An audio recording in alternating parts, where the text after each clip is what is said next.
As I go along this personal journey where I'm exploring, at least for right now, the Tomb Raider Legend trilogy, it very much is one of those gaming experiences where it's something I very much always look forward to and feel like I'm in this constant state of joy while playing it. I played Legend a lot when I was young. I loved it. It's a wonderful game. I played it several times this year, and I even find myself being pulled back to it again and again. Even though I already know every beat of it, nothing is a surprise for me in it, yet the joy I get from it always seems to be there. This linear title manages to continually provide that to me. It gets me all swept up into its adventure, excitement, the characters, the music, exciting locations, all of it. While I do not have the history with Tomb Raider Anniversary as I do with Legend, I am getting those same feelings here again, though in a different way too.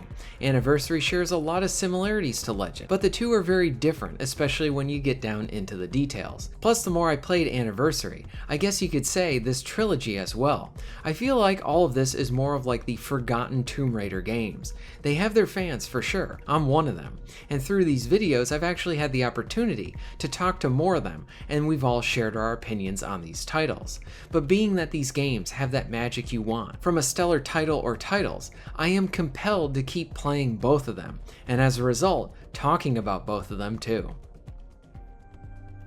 Between Legend and now Anniversary, I'm really seeing it is very much cementing how this is a gem of a trilogy. We do not get games like this anymore. I love how quick and nimble Lara is here, being able to look at a room and then figure out the next place to go, or how that room will then expand because of some elaborate tomb aspect to it, or something fantastical, because that is how the treasure hunting things always work. And I mean that as a highlight. I want more movement-based combat. I really like the old-fashioned target lock-on system here that gets the job done and it's still enjoyable to use today, having that element of surprise and discovery for the player, even within the more linear focused setting. Some of this just might show my age a bit, but these are just delightfully old-fashioned. Plus, this iteration of Lara represents a main character with a lot of confidence and appreciation for what she is searching for and finding.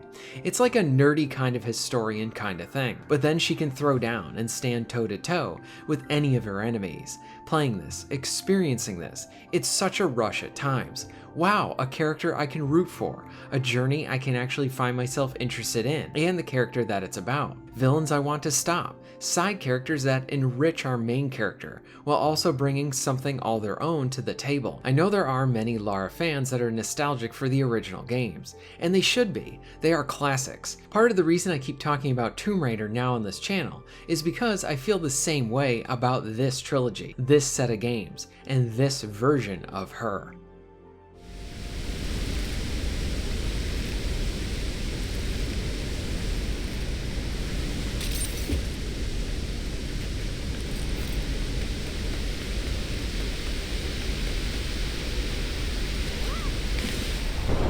This place is weird and complicated.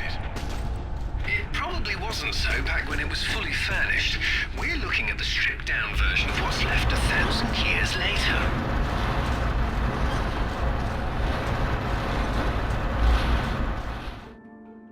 There are some differences between these two games, Legend and Anniversary, that I really like the different approaches. Much of the same mechanics and gameplay returned from Legend, but something that really stood out to me that I noticed was how Anniversary is much more silent, especially while exploring and navigating the environments, puzzles, traps, and even various fights. There isn't an internal monologue of Lara reflecting on what she is doing right now, like with the player. Through this, I kinda like how it's more of an older style to it, where it's just you, the player, and the environment. Even the music is toned down at points to really just let you take it all in. By comparison, it makes Legend feel more bombastic at times, and honestly it is. I don't mean that as a negative at all, but in Legend, Lara is able to reflect on the situations at hand within the environment, and it also allows the game to provide the player with some hints and tips. In Legend's case, I never found this to be annoying at all. I feel like they found the appropriate amount of stuff that really helps to provide more story to the player, while also letting us in on what she is personally feeling at the time, potentially providing a hint on the environment, and maybe more interactions with her crew. To me, those were all positives in how they were implemented, and again, it wasn't overdone in Legend.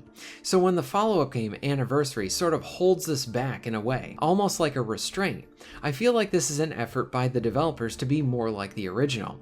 It's you, the player, in an area and then trying to figure out how to navigate and then solve it. It presents this feeling of isolation as well, and maybe even heightens the danger too. I wanted to bring this up as a pretty big difference that I noticed between the two titles. I don't prefer one over the other. It's more what makes each a bit unique and good in their own ways too. Something I want to touch on here, and maybe I'll dive in deeper in another video, is how the Legend games can be kind of divisive. At least what I've experienced so far.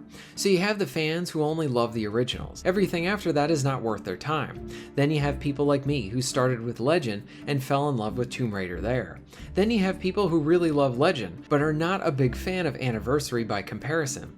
And then you have those that started with the Survivor trilogy. There are probably even more combinations of fans depending on how they interacted with the series and what they prefer. But I think for some, Legend and Anniversary provide a bit too much of that modern platforming for that time, where they felt like it might have deviated from what the original Tomb Raider games were, in that they say Legend and Anniversary have too much guidance, whereas me, who prefers these games, I actually find that they provide just enough, while not going overboard with it. I never felt handheld while playing the game. I think this plays into the part that these games get a bit forgotten about when compared to the other titles. As I continue with Anniversary, I see how the game appears to be more of an inspiration and tribute to the original game, rather than being a one-for-one shot of the original, with even incorporating elements from those games that were not even found in Legend. It adds a different flavor for a sequel, or rather a prequel to Legend, a colder version of Lara in some ways too. But that spirit, that experience of going on a treasure hunt, exploring various areas, tombs,